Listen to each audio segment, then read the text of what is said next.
Hey, it works. Not that I need that, but what? Hi, Ryan Roten. If you don't know me, we go to church here sometimes when we live here, things like that. Two things I would like to first. Today, uh, today would have been the 44th birthday of my best friend growing up, and at 19 years old, he died. And so before I get started, I would like to just take a moment of silence in the beginning for him, and then, for the moments following uh, for the other folks who are not here or whoever you may be missing or for whatever.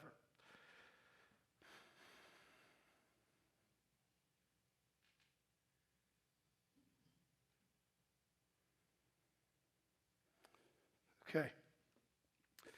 I grew up East Dallas, Texas. I don't say Dallas because I didn't grow up in Dallas.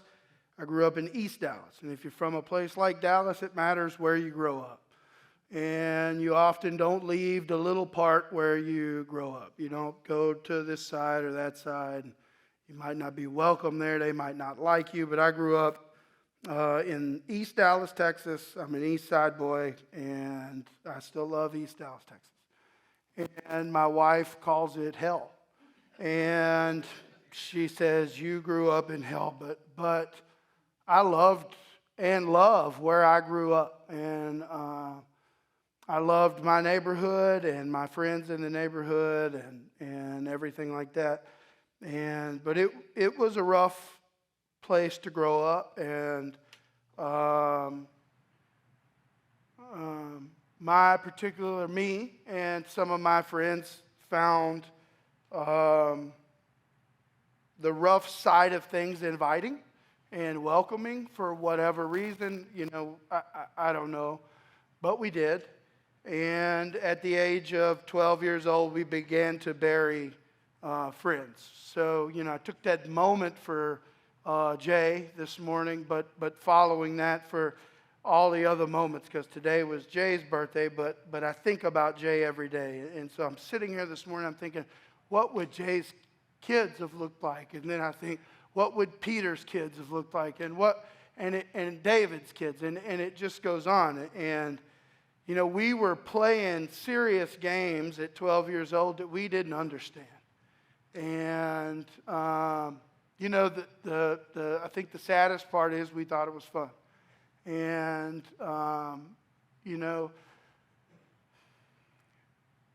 I had my first consumption of a substance at 6 years old. And I remember that moment as if it was yesterday. Feeling relief, something that I enjoyed for the first time. At 12 years old, that began to become an everyday thing for me. And I lived in the kind of place where you had access to a lot of things. And so the things that began to come into this body were not just, mom's beer from the fridge or dad's liquor from the cabinet. And, 13, 14 years old, we were in, drugs, lots of them, and not, yes, there were copious amounts of marijuana, but, there were lots of other things too. 15, cocaine, acid, all these things. And at 12 years old, I began to run in with the law. And I lived in the kind of place where no one really trusted the police. And where city council had determined it was a zero tolerance area and they did not need probable cause to search you or your things. And they would, we had this relationship, us and the police. And they, were rough and we were loud, and that's just the way it went. And at 12 years old, I got arrested twice. At 13 years old, I went to 2 or 3 court-ordered rehabilitation centers. At 15 years old, I started to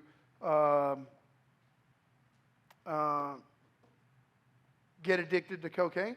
And, there were lots of things that were going on as far as, selling drugs and running the streets and stealing things. And at 16, I got sent to a boys' school in Utah. And at 17, I came home from the boys' school in Utah. In Texas, at the age of 17, you're an adult.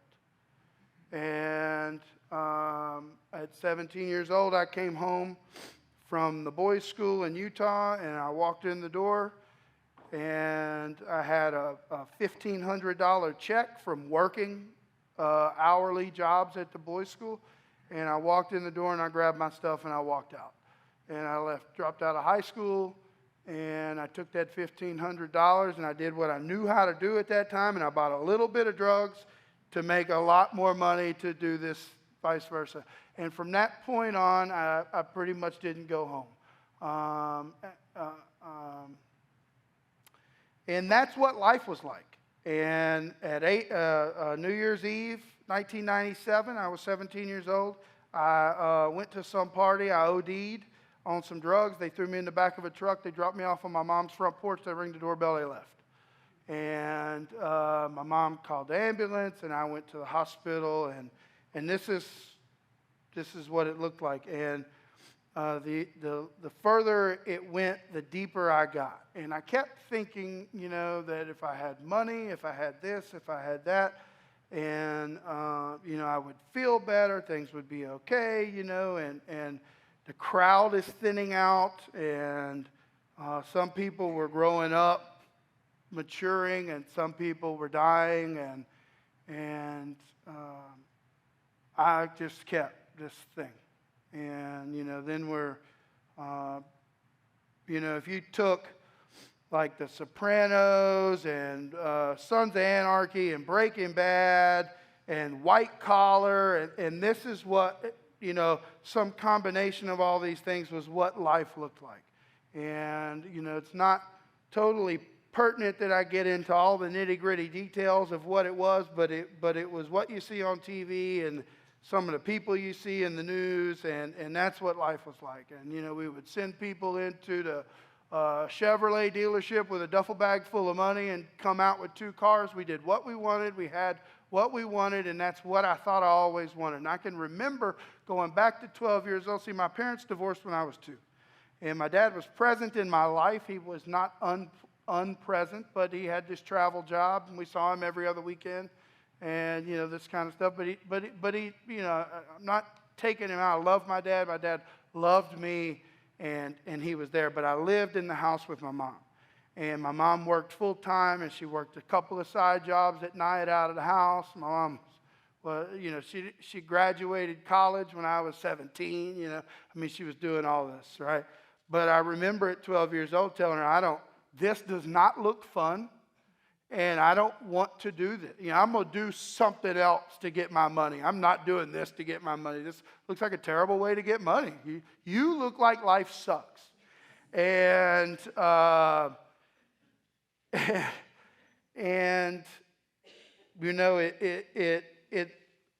it's hard to say that because it looked like life sucks because she was doing all that for us. And but I didn't, I thought I didn't want it. And, I'm glossing over a lot here for a couple of reasons. One, my behavior, the things I did, were not victimless. And I'm not going to stand up here and glorify the life that I lived at the expense of those victims. Some of the names I know, and some of the names I'll never know.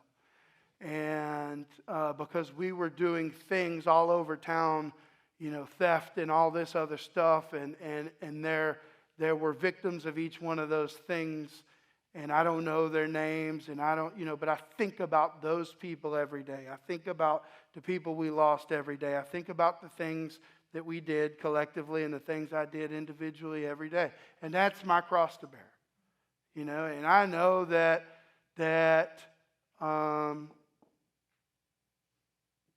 that God is not holding those things against me. That's not what I'm saying. That's my cross to bear here, but it won't be my cross to bear there.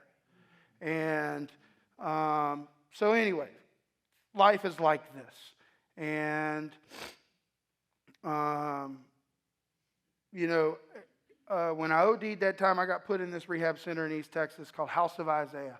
Isaiah Robertson was a retired NFL football player who went to Southern University over here, and he played for the LA Rams. And when he retired, he got hooked on crack cocaine, spent all his football money, got sober, and decided to open a Christian-based rehab center in East Texas with his NFL pension. And he funded this thing himself. And, if you had money, great. If you didn't have money, come on anyway.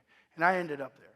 And it did not go well. I continued to try to do things out. Anyway, it went, but Isaiah loved me. And I got arrested in there for 7 felonies. He came, got me out of jail. I mean, this was like a whole thing. I brought drugs in there. Everybody in the whole place got loaded. He, tell me he loved me. I mean, it was just a thing. But one of the things that was part of that program was you had to memorize Bible verse. And, it's funny because at the time I was memorizing, not internalizing. I was memorizing, not meditating. Just memorizing to move through this program. But those things, that memorization stuck with me, right? And one of those I'm going to read now. I got a few I'll read, but one I'm going to start with was Romans 8:28. And it says, and we know that for those who love God, all things work together for good, for those who are called according to his purpose. Now, at that time, I was, whether I was called to the purpose or not, I was not working towards the purpose, right? So anyway, I ended up, when Jay died, I was there. I left to go to the funeral, and I didn't go back. And shortly after that, I started to get arrested again and whatever, things. So anyway, fast forward a few arrests, this type of thing, one thing or another. And I get arrested in 2004. And September of 2004, I get arrested. At that time, we had gotten into some things that the state of Texas and the federal government had taken notice of. And when I got arrested, they put a hold on me and I couldn't get out. And I would go every day and get interrogated by, I called them the Ninja Turtles, but it was, representative from each of these different agencies. And, not because of some, whatever, but ultimately what I told them was, I'll go to court for what you have me. I'm not telling you anything else, whatever. So I went to court. I got sentenced, and I got, transferred to prison in Texas. On January 1st, 2006, I woke up in my bottom bunk, and it was about 3:30 in the morning, and I just looked around, and I just broke. And I wasn't scared to get locked up. I knew more people inside than I knew outside. It was going to be as soon as I touched down on the yard, it was going to be a party, but I was broken. I was out of ideas. Nothing I had tried to satisfy myself with worked, and frankly, I didn't want to live anymore. I didn't want to do what I had been doing, but I didn't think there was anything else, and I didn't want to live. So I got on my knees right there before anybody else got up, and I said, God, when I get out of here, I'm going to kill myself, and that's it. This will be what it is. And I'm not going to try to do that in here, because if I don't succeed, they're going to put me in solitary confinement, and I can't imagine anything worse than being stuck with me all day. And so, that was the deal I made. And, the deals we make. And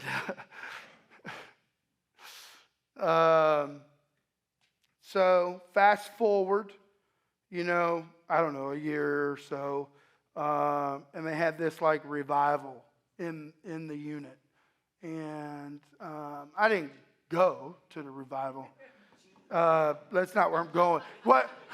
Let's get it straight. This is not picture book. I went and they put hands and okay. I stayed back. Although I wasn't involved in getting loaded and drunk anymore, I was still involved in some contraband smuggling, and particularly because I had a nicotine habit at the time, and they didn't allow nicotine in prison in the state of Texas. And so I was involved in the contraband because I wanted cigarettes. And so the revival was going on. We hung back to smoke cigarettes, whatever. And this guy from the revival comes walking into the room. And he says, hey, whatever. We're making fun of him. We're doing this, we're doing that. And he says, look, I'm going to pray with y'all and leave. And he sits down and he prays and he says, God, I pray that you will break these men down to their knees and strip their arrogance from them. And he leaves. And I think about that all the time because I wonder, if that wasn't what started, right? So I get out of prison and I go to a 12-step. I get out a few months after that. I ended up doing just shy of 2 years. I went to a 12-step program that I had been to before, meeting in the area where I lived. And, my dad graciously let me come to his house when I made parole, so I didn't get stuck in a halfway house or something like this in Texas. They just ship you to the next open bed, so you know if that's El Paso or Amarillo or whatever. And so he let me come there. The deal was I had to be gone. When he left for work, I had to leave. And I couldn't come home until he came back. I could not be in the home alone. And he lived near where this meeting was, and they had 4 meetings a day, 7 a.m., noon, 6, and 8 p.m. So I got up in the morning when he got up, 4:30. I had breakfast while he did yoga in the living room, and then I left, and I got on the bus, and I rode to the meeting, and I would go to the meeting, and I'd go look for a job, and then I'd come back. And, I got a sponsor in that meeting. That's what they call them in that program, and we started working through the 12 steps. And the goal, the ultimate original goal of the 12 steps was to connect you spiritually to a higher power of your choosing. And I had chosen a higher power, Jesus Christ. And so I began to work these steps. And again, like I said, the goal is to connect you to that higher power. So in the process of those steps, working through the program and the cleaning up the wreckage, and there's lots of stuff in the program. If you want details about it, ask me, after some other time, whatever. I'll tell you whatever you want to know. But in that program, God told me, go back to church. And at the time, folks were going to a church. My mom and stepfather were going to a church in Rockwall, so I began to go to church with them. And then, I got back into a relationship that I had been in before. And she had 3 daughters with an absent, the biological father of those girls was absent from their life. And so, we had been together before. She had left me because of the life that I had been living. Anyway, we ran into each other in the Walmart. The sparks flew, and we're back. And the Walmart. And it's a true story, though. I had rode the bus to the Walmart. My friends wanted to take me to lunch. I had been out for a few weeks, and I rode to the bus to the Walmart close to their house. They picked me up. While I was sitting outside waiting on them, here she came walking across the parking lot. We were like, hey, what the? And so we got back together. We got engaged. She got diagnosed, stage 4 colon cancer. We fought that battle for a year and a half or so, 2 years close to, not quite. And, I'm young in sobriety, but the girls but we got back into church, we were going to church, and as a family and getting involved in the church. And anyway, she July of 2009, she passed away from colon cancer. The girls went to live with her mother, their grandmother, and I came home to an empty house. And I had been involved in this church. It's a big church, one of the mega type churches, and it's in Rockwall. And but they took me in, like this, and the pastor team and all that, and they found me this spot which I really enjoyed, and I was on kind of like a church plant team, and we traveled around and helped churches plant. If you were moving in and out of a school, like cafeteria or something on Sundays, we'd help you design your trailers with your tables and your chairs and all this, kind of like church in a box.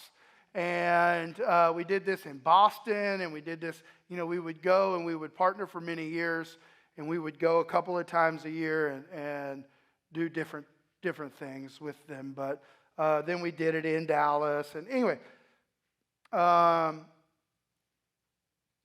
I lived in East Dallas still. I grew up there, lived there. That's where I was going to be my whole life. So I got this job that I had. The first job I got, I said I'd just keep it until something better came along, and turned out they liked me, and they kept promoting me anyway. So I got this job, and I'm working. I'm doing this stuff with the church, and I walk into the job, and they say, "You want to move to Baton Rouge, Louisiana?" And I said, "Hey, look, I'll be honest with you, I've never even heard of Baton Rouge. Where is this at, And so I flew down here and whatever. I flew back, and they asked me, "You want to go?" And all I could hear is, if the only reason you don't want to go is because you're scared, it's not a good enough reason. And so I said, "Yeah, I'll go, whatever." And so I moved here. And, soon as I moved here, I kind of took a break from the church, not from Christ, not from God. I was going out feeding homeless people, right as I moved here. I found where the homeless people were, and I would gather my friends, and we would cook in the kitchen, and we would go. But I just took a break from the church. I had a lot of church, and it was a big church, and so I had a lot of the political aspect and the business aspect. I went to a church that spent, it was a huge building and a lot of maintenance, and it was just parts of the church that it's hard to understand. It's hard to internalize these other pieces of the church. We don't want to think about that, and then we think about it like it's cold, but it's not necessarily cold. Anyway, I just took a break. John Maurer used to say you got the unchurched, and then there was like the de-churched or some other version where they had too much church, and that was me. I had too much of the church, not too much of God. So anyway, we go. I meet Nikki. We're going to get married. She's a Catholic. And so every once in a while we go to the Catholic church. We're going to get married. She wants to get married in a Catholic church because she likes the stained glass. Let's be honest. It wasn't about the Mass. It was the stained glass. So we go to the Catholic church, and they'll marry you if you've been baptized in another, Baptist, Methodist. And I was baptized in a bunch of those things. Pentecostal, Baptist, Methodist. I would go get baptized all the time when I was trying to get sober. And I'd go to church. I'd be like, I want to be saved. I can't live like this anymore. I'd sign up for baptism, and I'd walk out and I'd do the same thing, And I wasn't being, not fault of any of those churches, I wasn't participating in any type of work to go along with that. And I needed quite a bit of work. Leopards don't lose their spots overnight, and I had some spots. And so, my idea of right and wrong, and my idea of what laws were real and what could be ignored continued for quite some time after I got sober and all this stuff. It just took a while for me to get on board with agreeing with society about where the line was. The line was arbitrary for me anyway. And so we get married in the Catholic Church. We don't go to church. Robbie is born. We move as soon as Robbie was born, had to have a house. We were in a townhouse, couldn't have a townhouse, need a house. So we find a house. First house we found, I walked in the door, I'll buy it. It's fine. It's not falling down, buy it. And the house is in this Shenandoah neighborhood over here. And my office was in Industrialplex. And every day I go to and from work, but you don't go through the neighborhood because there's an elementary school over there, and they run carpool in the most horrendous way you've ever seen in your entire life. And so if you leave at that time of the morning, you're 30, 40 minutes just to get past the elementary school. So I would come out here on a cord, and I would drive to the office, and I'd drive back. And every day I passed this church. And every day I looked over there, and I thought, man, that is a great-looking, fun, something about it was calling my name for years, every day. God is telling me go to this church, but I'm not listening to this. Yeah, I'm like, yeah, it is a great church, God. It's nice. I'm not going to church. I do a thing on Sunday. It's called sleep, eat, don't leave the house, watch TV. This is Sunday, And I'm not doing it. And one day I came home and I said, Robbie was a couple of years old. And I said, we should go check out this church. And we drove over here, we checked it out. We went home, we didn't come back. We loved it. At that time, there was no building back there, and the kids' stuff was over here on the other side of the hallway. Everything was in this building. This room was different. Matter of fact, it was in the process of all that. Our first Sunday, they were doing the following week was like a bring your tool and tear down this wall thing. And we're going to, anyway, Remy had just been born, and Robbie was 2, and we didn't want to put our kids in the nursery because we didn't want somebody to have to deal with them. Not because we didn't trust the nursery, but because we thought our kids were a bigger mess than other kids. And, all these stories we tell ourselves to not come do this thing, right? So anyway, fast forward another probably a year, and we decided we're going to come back to the church. And so we came back, and we're in. And it was December, I think, of 2017. And, Thanksgiving 2017. Whatever, it's 2017, it was late. And we're in, And has been good or bad, my mode of operation is all in. There is no meter. It's full send or go to sleep. And that was when I was in the streets, and that's when I'm not in the streets, and that's just what I was. I was going all the way in, or I wasn't. And so we got here and we got in. And we're doing whatever. We're involved, we like the church, we're committed, et cetera. And then not long after that, there was the first of what ended up being a series of transitions for our church. And the first one at that time was John took a different job. And that was a few months after we started coming here, not many, just a few. And John took another job, began a transition period for the church. And I saw an opportunity to be of service to the church. And my service, I don't like, and maybe it's because of the cross I have to bear, the things that are in my history or whatever, but I don't like to be the one that gets credit or known or whatever. So I would come here during the week when nobody was here, and I'd do my service. And my idea was God put this church in my life as an avenue for service. And so that's what I thought. But what was happening is this church was pouring into us at a rate equal to or greater than what we were pouring into it. And this began this flow of service and love, right? Service and healing. Service and, And so I would come work, and God would use this church, these people, this community to heal me or work on my life in other areas.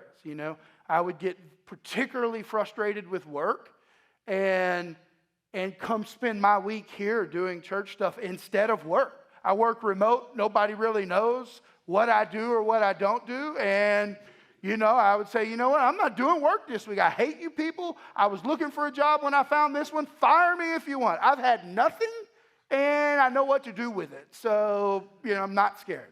And so I would come and do stuff here. And God would work on these other areas. And we began to pour into this church. And for me, to give is the same for me. It's either full send or not at all.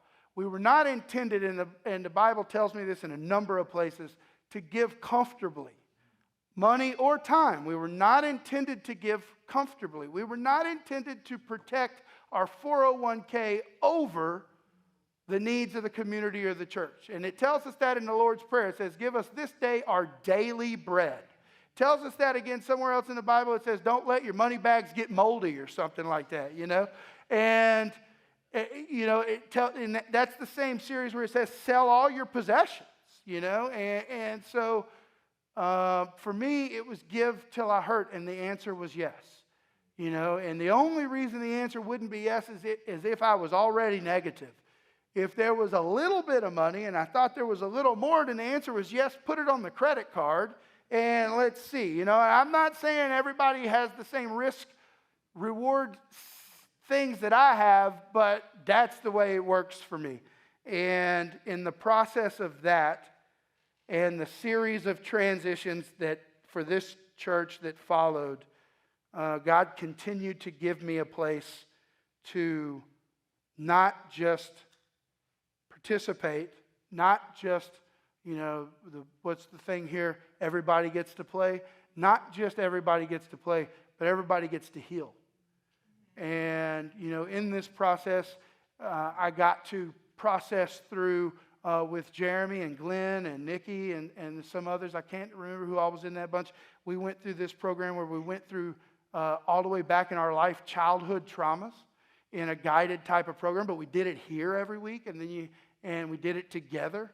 And the things that came from that were again, changed the course of our entire life, kids and everything. It changed everything. And so what I did is I came here and I did what God told me to do, which was be the hands and the feet, trim the shrubs, fix the internet, freaking internet. All these things I don't know anything about, frankly. I don't know. I'm not a landscaper. I'm not a network artist. I dropped out of school in the 10th grade. This is the last bit of education I had. I would go home and read enough about it tonight to be an expert tomorrow, and I would come here and fix it and cross my fingers and hope it worked. And if you don't believe me, ask the people who have helped me. I look like I know what I'm doing. I have no idea. And that's every area of my life, and figure it out as I go. And, except one area. One area I know what I'm doing, and that's when God says move, I move. Amen. And when God says pray, I pray. And when God says love, I love today.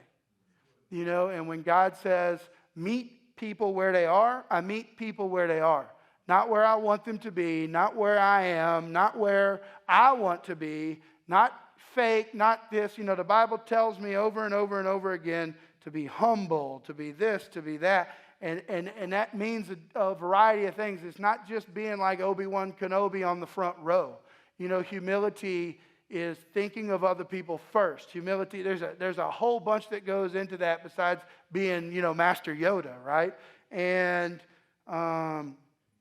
but he also tells me over and over again in my life, that's going to bring me to the next verse. I'm going to try to run through these because these are the verses that have continuously resonated. So 1 Corinthians 10:13 says, no temptation has overtaken you that is not common to man.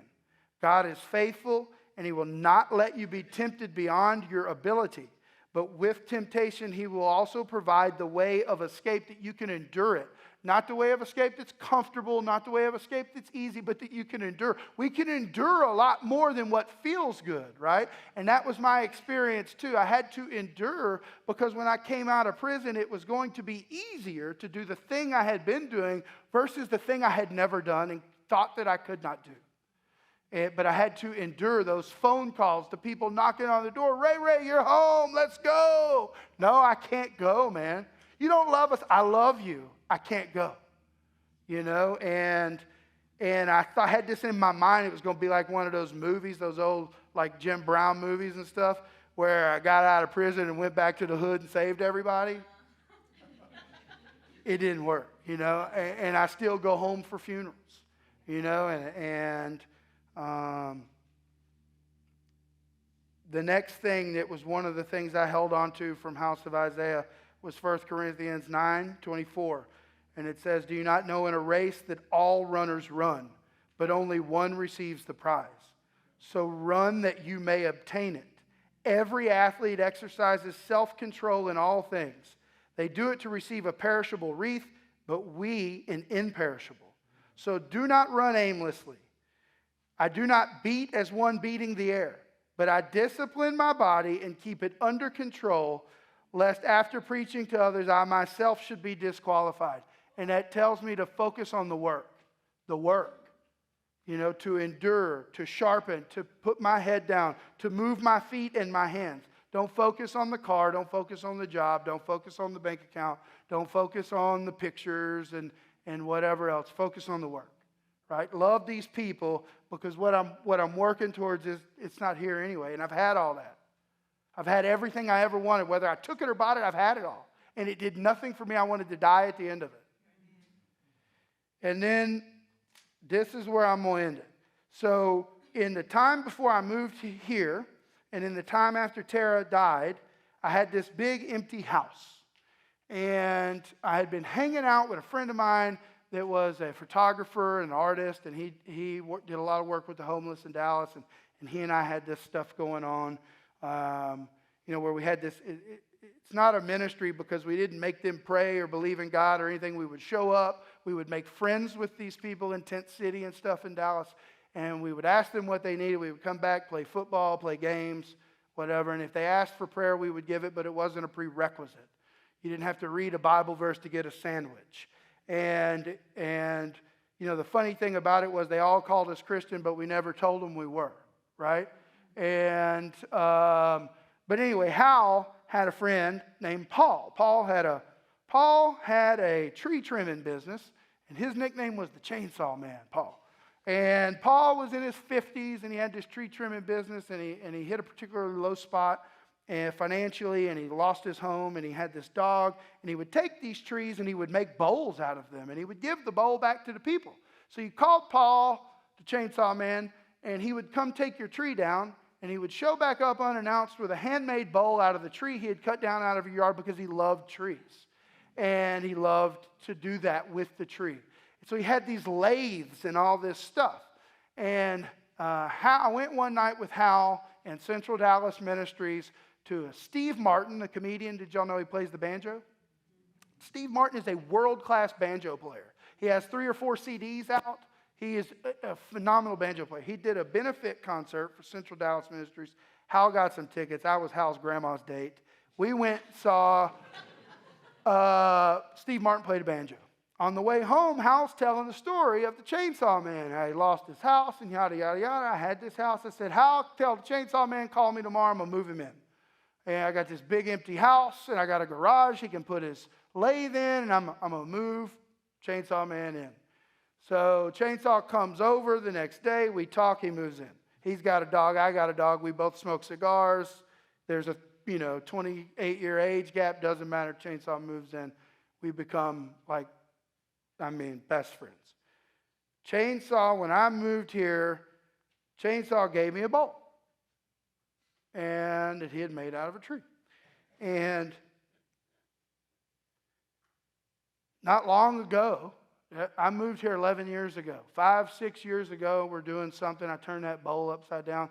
And written on the bottom of that bowl is Matthew 25 through 35.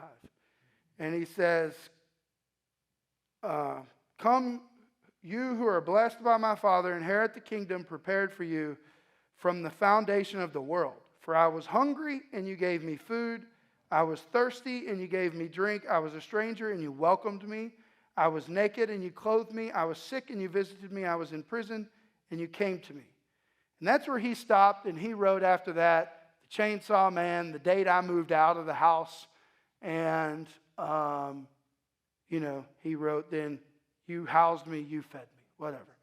And then, but later it says, in the verse, it says, then the righteous, they answer him, and they say, Lord, when did we see you hungry and feed you, or thirsty and give you drink? And when did we see you a stranger and welcome you, or naked and clothe you? And when did we see you sick or in prison and visit you?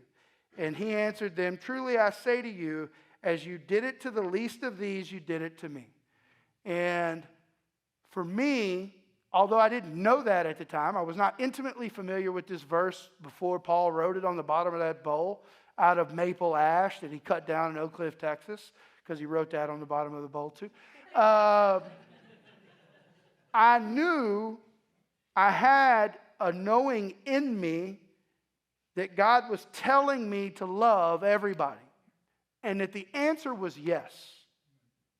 That's what my answer is. It's yes. I shouldn't talk myself out of it, but these people don't think like me, but these people don't believe like me, but these people don't, and they don't appreciate it, and they might spend the money on drugs. I shouldn't give them money. I should give them soap. No, money.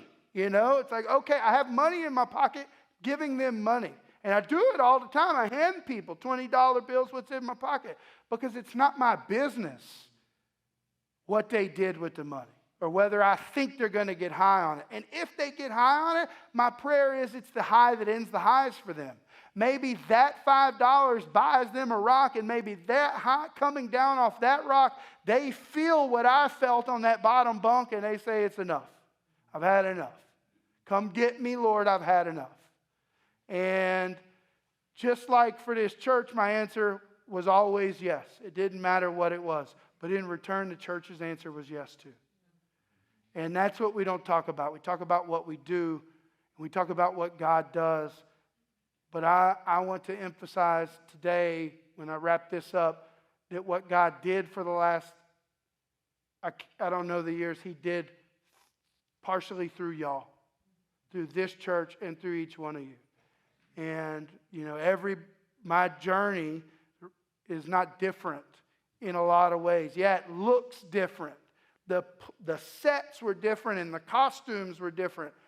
But you can read the story of someone from the 1930s or the 50s, and you can relate not to the life they lived, but to the way they felt and how they felt when they came to God and what God did for them.